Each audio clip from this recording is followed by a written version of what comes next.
మోకాళ్లలో గుజ్జును పెంచి నొప్పిని తగ్గించి సర్జరీని దూరం చేసే ఫ్రీడమ్ వాక్. ఆంధ్రప్రదేశ్ ఎన్నికల్లో ఎవరు గెలుస్తారు?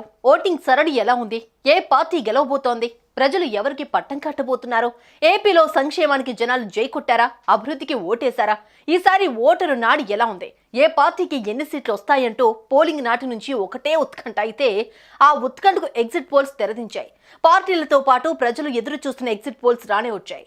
ఏపీ అసెంబ్లీ లోక్సభ ఎన్నికలతో పాటు తెలంగాణ లోక్సభ, దేశవ్యాప్తంగా జరిగిన సార్వత్రిక ఎన్నికలకు సంబంధించి ఎగ్జిట్ పోల్స్ ను ఓసారి చూద్దాం. ఏపీలో ఈసారి టీడీపీ, జనసేన, బీజేపీ కూటమి అధికారంలోకి వస్తుందని చాణక్య స్ట్రాటజీస్ వెల్లడించింది.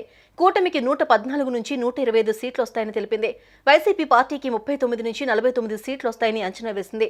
ఇక కాంగ్రెస్ లేదా ఇతరులు 0 లేదంటే ఒక స్థానంలో గెలుపొందుతాయని పేర్కొంది. చాణక్య స్ట్రాటజీస్ ఎగ్జిట్ పోల్ ప్రకారం ఏపీలో కూటమి అధికారంలోకి వస్తుందని అంచనా వేసింది. మరి చాణక్య స్ట్రాటజీస్ ఎంత స్థాయిలో నిజమనేది తెలియాలి అంటే జూన్ 4వ తేదీ వరకు వేచి చూడాల్సిందే.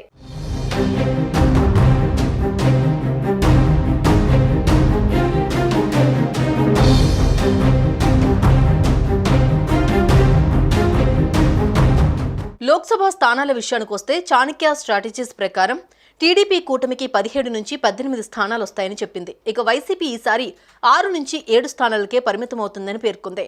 కాంగ్రెస్ ఈ ఎన్నికల్లో ఒక్క సీటు కూడా గెలవదని వెల్లడించింది.